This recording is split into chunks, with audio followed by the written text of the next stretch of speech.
que vamos a ver son las respuestas esperables a la neuroestimulación. Bueno, los objetivos son repasar los fundamentos físicos y fisiológicos de la neuroestimulación, repasar la anatomía humana y los territorios de inervación muscular, y determinar las respuestas esperables en cada territorio anatómico, sobre todo los que más utilizamos en la práctica diaria.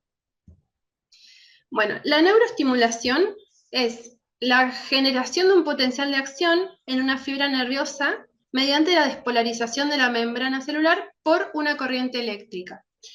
Este estímulo nervioso que vamos a brindar para generar esta corriente eléctrica tiene que ser de baja intensidad, hasta 5 miliamperes, incluso pues lo ideal es que sea menos, porque cuando es mayor a 1,5 miliamperes ya resulta un estímulo doloroso que puede generar lesión neuronal. Tiene que ser de corta duración, entre 0,05 a 1 milisegundo, y de una frecuencia de entre 1 a 2 Hz. Esta sería la frecuencia ideal. No sirve mucho aumentar la frecuencia por el fenómeno de retardo sináptico. En este caso, esto consiste en un retardo en la conducción entre la sinapsis de al menos 0,5 milisegundos, ya que este es el tiempo que se necesita para que sea liberado el mediador sináptico y para que actúe en la membrana postsináptica y se pueda producir el potencial de acción. En caso de superar esta frecuencia, no tendríamos el tiempo necesario para que se pueda generar la despolarización. Bien, para realizar la neuroestimulación, obviamente vamos a necesitar el neuroestimulador, que va a tener dos polos.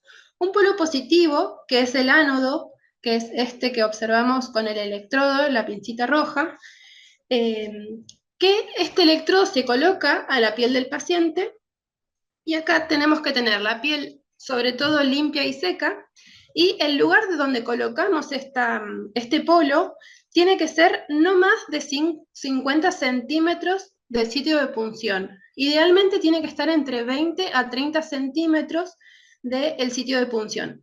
Fundamentalmente para poder generar el potencial, el campo eléctrico, para poder generar la estimulación. Y después, por otro lado, tenemos el cátodo, que es en este caso es negro, que se conecta al canal de estimulación que va a salir desde la aguja de estimulación. Entonces, estos dos, tanto el ánodo como el cátodo, tienen que estar idealmente entre el nervio, es decir, el nervio en el centro y estos dos, digamos, a los lados, para poder generar este campo eléctrico que comentábamos. El uso de la neuroestimulación conjunto al ultrasonido hacen que esto sea, todo tipo de bloqueo sea una técnica mucho más segura, porque cuando utilizamos la estimulación, la neuroestimulación, nos puede ayudar a reconocer cuando tenemos una inyección intraneural, porque cuando tenemos una respuesta motora con un estímulo menor a 0,5 miliamperes, esto nos estaría significando, nos estaría diciendo que estamos ante una inyección intraneural. Entonces, ¿cómo vamos a utilizar la neuroestimulación? En primer lugar, vamos a setear los parámetros, los prefijados de inicio, los parámetros de inicio. Vamos a tener una frecuencia, dijimos, entre 1 a 2 Hz, la intensidad entre 1 a 1,5 miliamperes y la duración del estímulo de 0,05 a 0,1 milisegundos. Vamos a ingresar siempre con ayuda del ultrasonido, observando en plano, hasta localizar el nervio que queremos estimular. Una vez que obtenemos la estimulación que estamos buscando, tenemos que ir disminuyendo la intensidad de la intensidad de la neuroestimulación, ya que a medida que nos acercamos a la fibra nerviosa, el estímulo que necesitamos para producir el movimiento, para producir el potencial de acción, va a ser mucho menor. Y acá es lo importante que decíamos, asegurarse de no producir un daño nervioso. Es decir, si nosotros nos acercamos al nervio, disminuimos la intensidad y por más que tengamos una intensidad de corriente menor a 0,5 miliamper y seguimos teniendo estímulo nervioso, quiere decir que estamos muy próximos al nervio y deberíamos retirarnos, cosa de no generar una inyección intraneural. Bueno, en base a esto vamos a repasar algunos aspectos de miembro superior, miembro inferior y los estímulos esperables en cada uno. Para ello, primero vamos a realizar un breve repaso anatómico. A nivel de miembro superior, recordemos la conformación del plexo braquial, que va a estar formado por divisiones anteriores de los nervios cervicales de C5 a C8 y la división anterior de T1. Acá tenemos a C5 y C6 que forman el primer tronco, que es el tronco superior. C8 y T1 van a formar el tronco inferior y C7 va a formar el tronco medio. A su vez, una vez que pasan por clavícula, estos se bifurcan y se dividen en anterior y en posterior. Cada uno de estos troncos tiene sus dos divisiones. La división anterior del tronco superior y el tronco medio van a formar el cordón lateral. La división anterior del tronco inferior va a formar el cordón medial y las divisiones posteriores de los tres troncos van a formar el cordón posterior. Y a raíz de esto vamos a obtener las ramas terminales del plexo braquial, que sería el músculo cutáneo, el nervio mediano, el nervio cubital, el nervio radial y el nervio axilar. Acá tenemos un cuadrito a modo de resumen de cada uno de estos nervios, la inervación motora, la inervación sensitiva y la respuesta esperable, y vamos a desarrollar los que más utilizamos frecuentemente. Bueno, el nervio músculo cutáneo va a inervar el coracobraquial, el bíceps braquial y el braquial anterior. Por lo tanto, su estímulo, al estimular este nervio, vamos a tener la flexión y supinación del antebrazo, como se observa en este video. Después, el nervio mediano nos va a dar la inervación de el pronador redondo y cuadrado, el flexor común y superficial y profundo de los dedos, palmar mayor y menor, los músculos interóseos, el flexor largo del pulgar, los tenares y el primer y segundo lumbricales. Al estimular este nervio, vamos a obtener la flexión de la muñeca, sobre todo los músculos flexores, flexión de muñeca, flexión de segundo y tercer dedo, y la pronación del antebrazo, como se observa en el videito.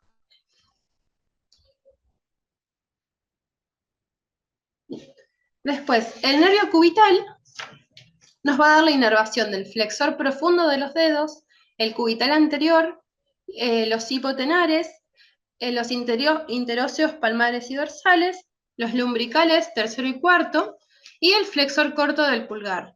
Y ante su estímulo vamos a obtener la flexión sobre todo del cuarto y quinto dedo, la flexión cubital de la muñeca, y al inervar el flexor corto del pulgar tenemos el estímulo de la aducción del pulgar, que esto nos ayuda a diferenciar del estímulo del nervio mediano. Después, el nervio radial inerva a todo el grupo extensor tanto del antebrazo, carpo y dedos. Y también nos confiere la supinación. Entonces, a su estímulo vamos a tener la extensión del antebrazo, de la muñeca y de los dedos, y la supinación del antebrazo, como este videito. Bien. Bueno. Después, en lo que es miembro inferior, tenemos dos nervios principales. El primero de ellos es el nervio femoral, que recordemos es una de las ramas terminales del plexo lumbar, que nace de ramas anteriores lumbares de L2, L3 y L4. Nos va a dar la inervación de los músculos anteriores del muslo, sartorio, pectíneo y cuádriceps, y ante su estímulo vamos a tener sobre todo la extensión de la rodilla el ascenso patelar y la aducción del muslo. Sobre todo tenemos que identificar el ascenso patelar, que justo en este video no lo podemos observar porque tenemos cubierto, pero esto nos ayudaría a poder localizarlo. Después, en cuanto al nervio ciático, el nervio ciático es rama terminal del plexo sacro, que va a estar formado por las raíces de L4, L5, S1, S2 y S3, y a su vez se divide en sus dos ramos terminales, que son el ciático tibial o ciático popliteo interno y su rama peronea o ciático popliteo externo. En cuanto a la rama tibial, nos va a dar la inervación del bíceps femoral, semitendinoso, aductor mayor, el músculo popliteo, el gastrocnemio, sóleo y los flexores del pie. Y ante su estímulo vamos a tener sobre todo la flexión de la rodilla, la flexión plantar y de los dedos del pie, como se observa en este videito. No sé si se alcanzó a ver bien, pero tenemos sobre todo la flexión de los dedos del pie. Y la rama del peroneo vamos a tener la inervación del bíceps femoral, de los peroneos, extensores del pie y de los dedos, y ante su estímulo vamos a tener también flexión de rodilla, pero sobre todo lo vamos a poder diferenciar de la rama tibial por la eversión del pie y por la inervación a los peroneos. Entonces vamos a ver, perdón, no sé si se ve acá,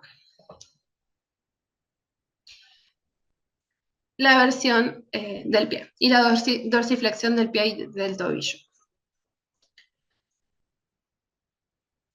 Así que bueno, eso serían los que más utilizamos en la práctica diaria.